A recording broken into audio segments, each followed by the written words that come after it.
Can you hear me okay? Thank you for joining us this morning. We're here with Dan Prenslow, Colorado Parks and Wildlife Director, Paul Jasadis, Region 1 CDOT, Bianca Martinez, Program Director for Hispanics Enjoying Camping and Hiking in the Outdoors, Suzanne O'Neill with the Colorado Wildlife Federation.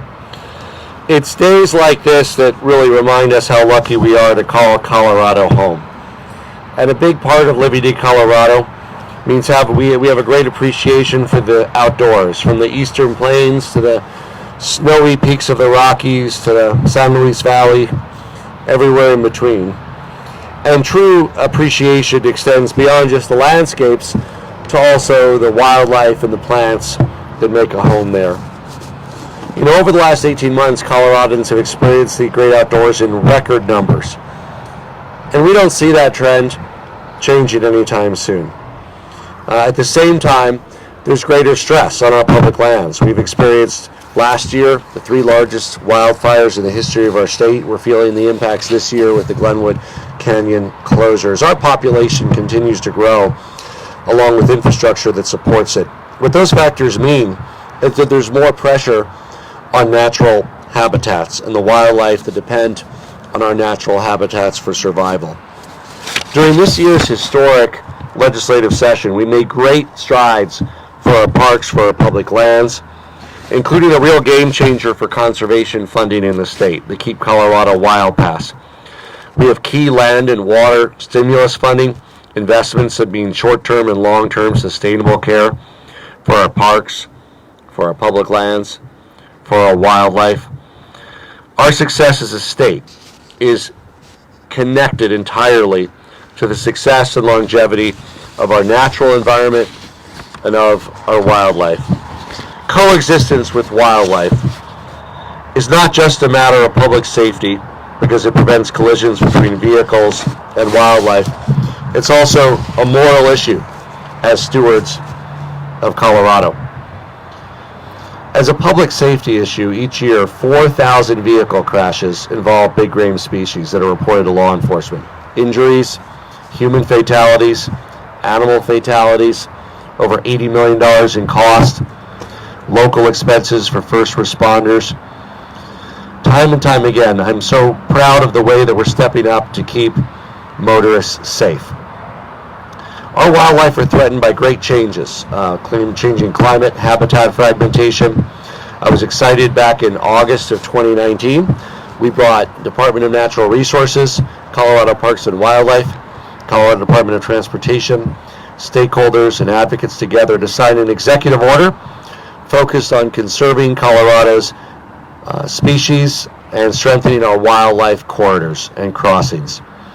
With that executive order, we set out a multi-agency effort to collaborate using research and data across state agencies to propose strategies for relieving habitat fragmentation and improving motorist safety.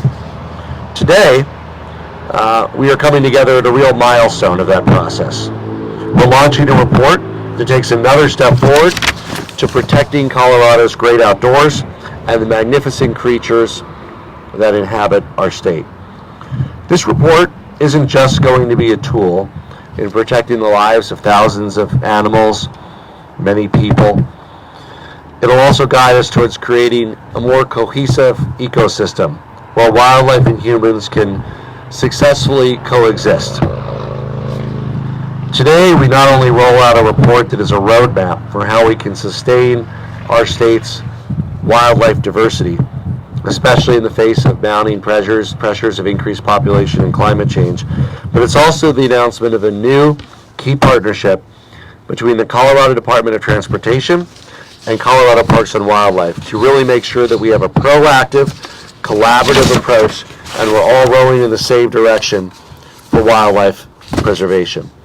We've added dedicated staff at the state to focus on this very nexus, which is a critical step to ensure that this action works. I want to thank CPW, DNR, CDOT, all of their employees, so many others who have invested time and energy in this report. And while we can celebrate the steps we've already taken as a state to enact these valuable recommendations, we have a lot more work to do. I'm honored to turn it over to Colorado Parks and Wildlife Director, Dan Prenslow.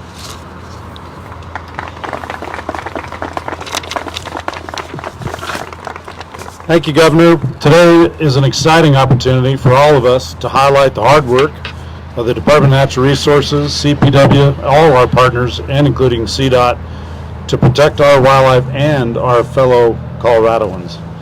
Continuing our work under Governor Polis' Executive Order 2019-11 and the Department of Interior's Secretarial Orders 3356 and 3362, our goal remains working through challenges such as habitat fragmentation, development, demand, and varied other jurisdictional and much-needed funding to find opportunities to create cooperative solutions to help conserve our wildlife.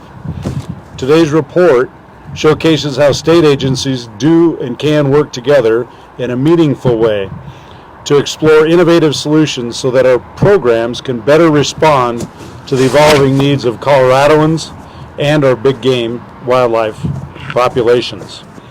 The report focuses on policy areas that Department of Natural Resources, CPW, and CDOT and our other partners can work cooperatively on. I'll give you just a highlight of a couple. Development of statewide habitat and conservation and connectivity plan, which is a one of a kind. Maximize existing funding and data to find and target large-scale projects. Track and plan land use with private landowners as well as local, state, and tribal and federal partners to manage habitat disturbance at a landscape scale. Promote and fund safe passage infrastructure, including growing Colorado Wildlife Transportation Alliance, and work with regional partnerships to balance needs of recreation and conservation. So again, I'd like to thank the Governor for his continued commitment to improving habitat and connectivity. While no one policy or bill can address all the challenges in conserving Colorado's wildlife and key habitats, we look forward to continuing to work collaboratively with legislators, stakeholders, and our partners for the future of Colorado. And thank you. I would like to introduce Paul Jasantis, Region 1 Transportation Director of Department of Transportation.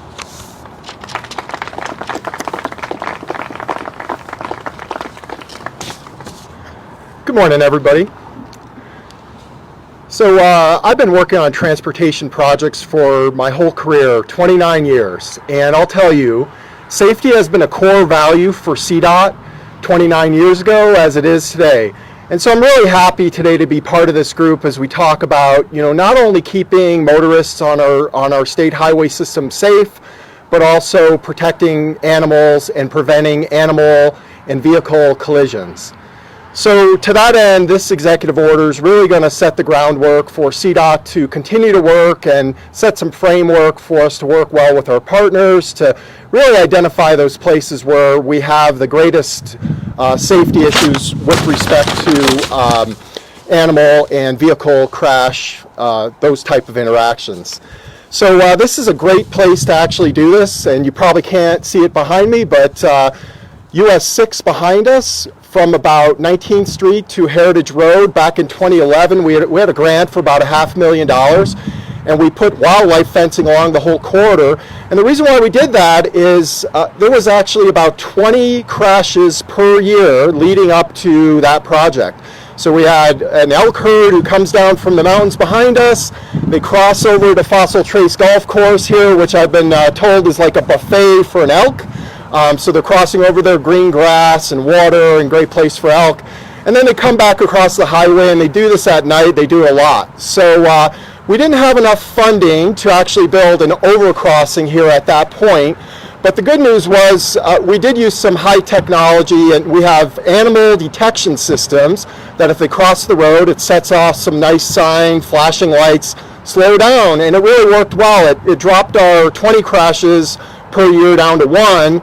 And then because these animals are so stealthy, unfortunately or fortunately, the crash rate went back up the next year because nobody ever saw the animals. They come across, the lights say slow down, and then we had a little bit of a situation. So we actually adjusted the signs so they would only be on the minimum amount of time, and and that way people would associate those signs going on with an animal in the roadway, and the numbers drop down. So $500,000 investment, and our crash rate's been reduced by about 50%. And we're busy working on a project here to actually put an overcrossing here where that herd comes across the road. It's like 100 elk. And by doing that, we expect we could drop the number of crashes down to about 90% below what it is prior to doing these improvements. So that's what we're trying to do. And I think the governor mentioned 4,000 collisions with animals in Colorado every year. So if that's you, it's going to be an average of $4,000 per crash, about $80 million a year. So CDOT looks at it, and we work with our partners. We figure out where are the highest crash rates. We build these critical structures where we have the greatest interaction and the greatest ability to reduce risk to the traveling public. We've been busy across the state. We've built 40 wildlife underpasses to date. We built 2 wildlife overcrossings, and we have high deer fence on about 400 miles of state highway. So we're working to really improve the safety on the corridors that need it the most. Right now we have a project you probably heard about on the I-25 South Gap. That's from Castle Rock to Monument. That's the largest contiguous open space wildlife area in the Front Range. So that 18 miles of project, we put about 30 miles of wildlife fencing out there, 4 undercrossings, and we have game cameras on those undercrossings. And you'll actually, in those game crossings, there's bears, there's elk, there's deer, rabbits. I mean, it's everything you can possibly imagine using those, and you never see them, but the game cameras catch them. And we're also planning what would be one of the biggest overcrossings in North America, 400 feet long, that would span the highway. We've got, like I say, a lot of open space, a lot of need for these herds to cross the road, and about 200 feet wide. So just a great improvement planned for the gap in the future. And then if you go just off to the west here, we're planning a pretty big project at I-70 in Floyd Hill. And as advanced environmental mitigation for that project, we're planning to put 2 wildlife crossings in, one at Genesee to allow the big herds that are crossing the road there to do that safely and keep people safe while we do it too. And then up in Empire, we're going to do an overcrossing where we have another big herd that's crossing the road. So we're really trying to put the money where it'll do the most good and continue to partner with all the great resource agencies that support us. And so with that, I just want to thank you for your time, and I'm going to introduce Bianca McGrath Martinez, and she's the program director with Hispanics Enjoying Camping and Hunting in the Outdoors. Thank you. Hello, can you hear me? Good morning. Well, first of all, I'd like to thank Governor Polis. Thank you so much for having me here, and thank you for the bold steps you've taken to protect land and wildlife that our communities rely on to practice land-based cultural traditions, such as hunting, hiking, camping, and fishing.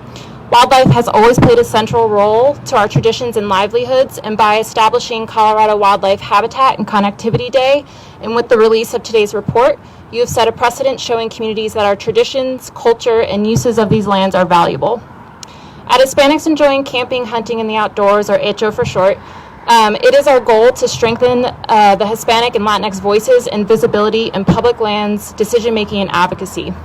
Our love for the land guides our sense of belonging and purpose, elevating the importance of the stewardship and conservation of our air, land, water, and interconnected communities. Across the San Luis Valley, southern and southwest Colorado, and northern New Mexico, our land-based traditions provide a deep knowledge and understanding of the land that is fundamental to conversations taking place regarding connectivity. Our representation is absolutely essential. Our landscapes have become increasingly fragmented, disrupting migration patterns for wildlife and impeding their movement. Habitat connectivity ensures the protection of species, and with them, our culture and traditions. I'm grateful for your leadership and look forward to continuing to convey the importance of habitat connectivity at a local and national level. So thank you so much for letting me speak. I'm going to pass it to Suzanne O'Neill, the Executive Director of the Colorado Wildlife Federation.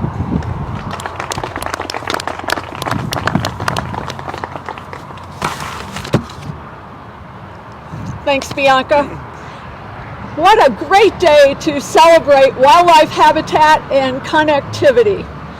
And Colorado Wildlife Federation and our wildlife community thanks you, Governor Polis, for your leadership in elevating this really, really important issue. So, as we all know, big game species, very iconic, contribute mightily to our ecosystems, our economies, and our quality of life. And in fact, Coloradans have affirmed in the latest bipartisan poll that they consider protection of important wildlife habitat as a priority, a top priority for local, state, and federal government. So we are very pleased with that. And Colorado Parks and Wildlife already is known as a national leader in wildlife research and in commitment to conservation. So despite broad public and political support, there are big challenges, and notably climate change impacts and others as well, such as our burgeoning Colorado population, which brings with it more infrastructure and more human activity. These factors and others contribute to a worry that we will irrevocably lose or be outpaced on our successes by some of these problems. For example, for big game, development poses a real problem on their landscape. They have their winter range, they have their summer range, they have their traditional ways of moving back and forth. They need this landscape for foraging, for reproduction, and their very survival. And the challenge is that some of the habitat presently is declining. But aside from the complexities that are underscored in the governor's 2019 executive order and in today's proclamation, today's report released really provides a clear view of potential solutions to stemming habitat and landscape fragmentation and to safeguarding sensitive big game habitat. We in the wildlife community are eager to work with state agencies and very diverse partners and stakeholders to move toward the aspirational success elements identified in the report. Colorado can and must move forward on the recommendations in this report before opportunities become foreclosed. And I firmly believe that Colorado has the will to do just that. Back to you, Governor Polis. Great. We have a special signing here today because really to honor the rollout of the report and this newly blazed trail to protecting Colorado's wildlife and motorists, we are declaring today Habitat Connectivity Day in the state of Colorado. I'll read this proclamation. Whereas Colorado's native fish, wildlife, pollinator, and plant species are part of our rich natural heritage and an important legacy to pass on to future generations. Whereas one of the greatest threats to the survival and diversity of ecosystems is the loss, degradation, and fragmentation of natural habitats. Whereas climate change will exacerbate these threats. Whereas intact habitats and intact wildlife corridors that connect those habitats are vital to ensuring Colorado's wildlife populations continue to thrive.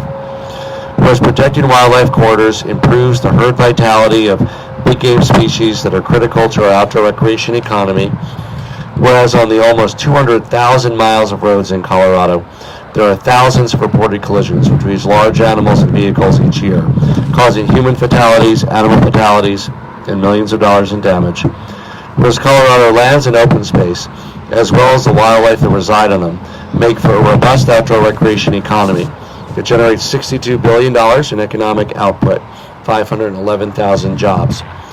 Whereas working together across federal, state, tribal, and local lands to provide long-term habitat connectivity for migration, dispersal, adaptation to climate change, and genetic exchange is essential to protecting and restoring Colorado's native fish, wildlife, and plant species, as well as supporting human health and safety. Whereas the Colorado Department of Transportation has already built a number of safe passage structures to keep wildlife and drivers safe. Whereas Colorado's legislature unanimously passed SJR 21021, which recognizes the importance of wildlife corridors and habitat connectivity. Therefore, I, Jared Polis, Governor of the State of Colorado, do hereby proclaim September 29th, 2021 as Habitat Connectivity Day. And I'll now sign the proclamation.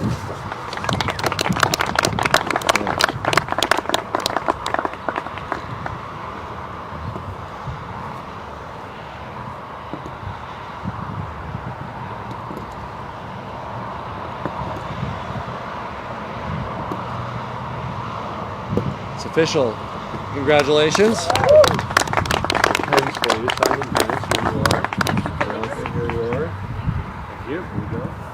And are there any questions for me? Are there any questions for me or for our other speakers?